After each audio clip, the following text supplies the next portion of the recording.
Welcome back to Weswatches, everyone. So if I ask you, what do we love more than budget automatic watches? Most likely you will tell me we love automatic budget diver watches. And this is exactly the type of watch we'll be talking about today. So this is the Addiesdive MY-H10. I paid $60 for it without VAT. With VAT, it cost me $72. Still, that is a super budget price, considering we are getting 200 meters of water resistance. We are getting a fully stainless steel construction, and this bad boy weighs 200 grams. This is a massive head of a watch. Now, the bracelet here, yeah, it's a bit tinny. It's not too bad, but it's a one-link design. It looks more complicated than really is, but hey, shortcuts had to be cut along the way to get this to $60. That's right. So, powered by the NH35, so self-winding automatic movement, Seiko, Japanese, not bad, 24 joules. I'll tell you all about it as we get on through the review. Now, we also get a ceramic bezel insert here, 120 clicks. Very good. A sunburst dial that looks absolutely staggering, like this is nice. It also gets the synthetic sapphire crystal. Can you imagine this? Like, we're talking $60. We're getting all this on this diver watch. Yeah, good watch. I'm really excited to actually have it finally with me, because I have noticed in the last couple of weeks the deliveries has been taking slightly longer. So not the usual 4 or 5 days, like it has been around 7-8 days for me to get this watch, but it's here, and let's talk about it. So the link to the listing will be in the description below the video. Do check it out if you're after a sharp price. And now let's get in and talk about the details.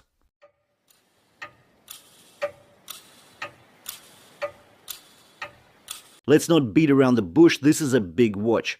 The Addiesdive MY-H10 comes in with a commanding 44mm case width and a lug-to-lug of 54.5mm, mostly due to those protruding male end links. Thickness stands at 13.9mm, which isn't too outlandish for a diver of this stature, but it does add to the chunk on wrist feel. And it's not just for show. Before I even removed a link, this thing tipped the scales just under 200 grams. So yeah, you'll know you're wearing it. But it's not just about size, it's about style. The case flank here deserves a second look.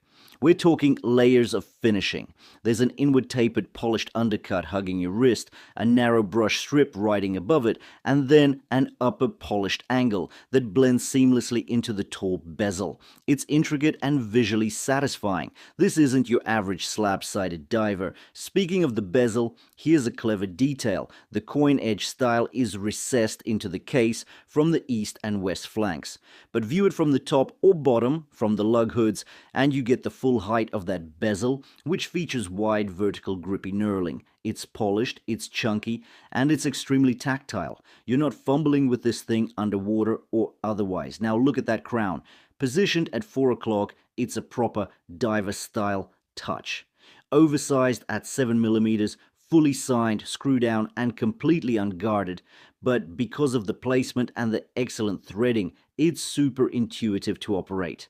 No resistance, no awkward angles, just smooth action when you're setting the time or date. Flip it over and the caseback gives us the final confirmation. A solid stainless steel screw down back with specs cleanly engraved around the perimeter, 200 meters of water resistance, sapphire crystal, and that familiar Addiesdive identity. Even the lug hoods follow the same language. Finely brushed surfaces mirroring that brush sliver on the flanks, giving it a sense of symmetry and intention. There's even a subtle illusion of inward twisting on the lugs, almost like they're folding into the wrist for a more secure fit. Bottom line, this isn't just a big diver, it's a stylized, angular, intentional design. Every facet has been thought through. It's the kind of watch that pulls off being bold and elegant. A heavyweight, yes, but one with surprising grace. Now, for a watch with a 54.5mm lug-to-lug, you'd expect some serious overhang, especially on a smaller wrist. But Addiesdive pulled a clever trick here. The lug hoods are slightly inverted and sharply downturned, which dramatically curves the watch toward the wrist. On my 6.5-inch wrist, almost zero overhang. That aggressive downturn is the saving grace of this otherwise chunky profile. From above, the bracelet's integration is almost seamless. The end links flow right into the lugs like they were carved from the same block.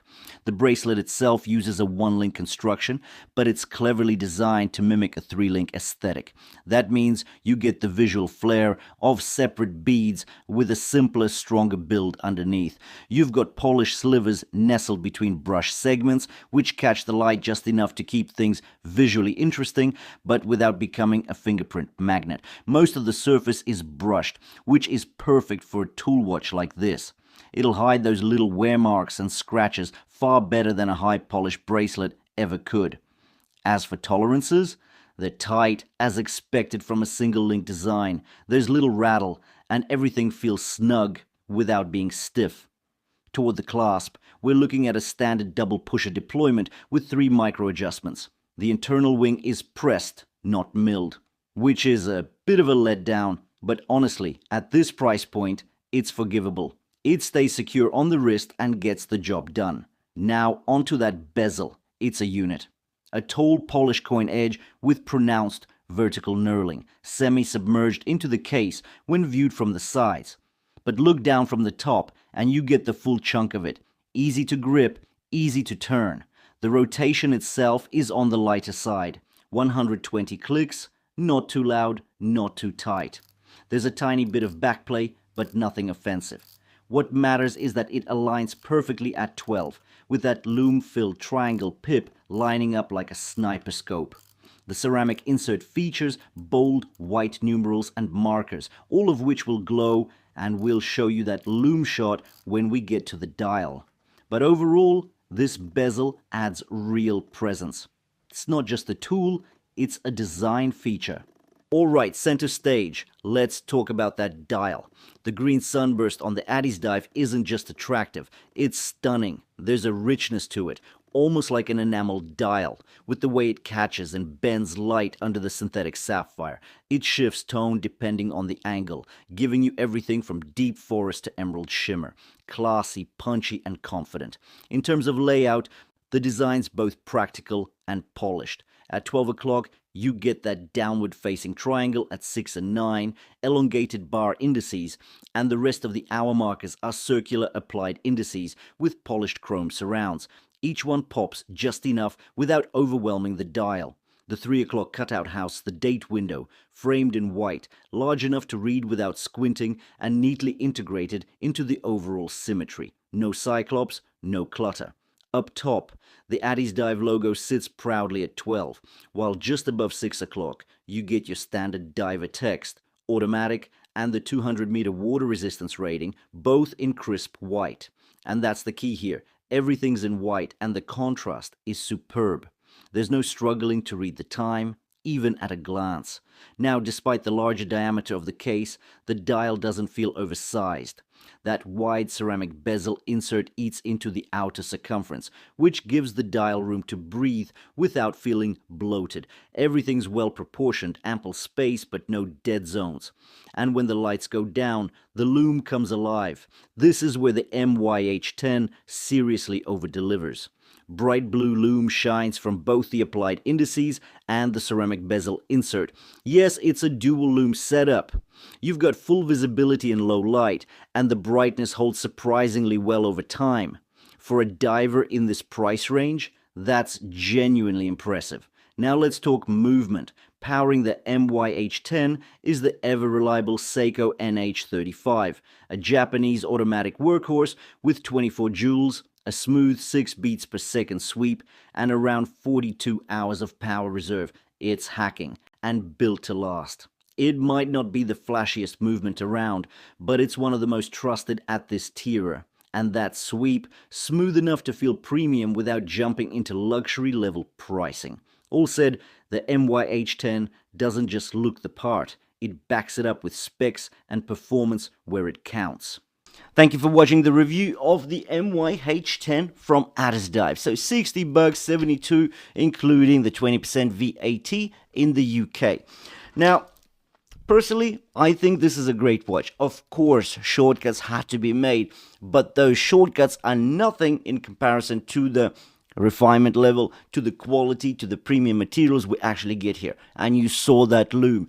That is so Addiesdive. It's long lasting, it's bright, and yeah, it's almost steel dive quality. Anyways, the link to the listing will be in the description below the video, so do check it out if you're after a sharp price. Thanks for watching, and I'll see you in the next one.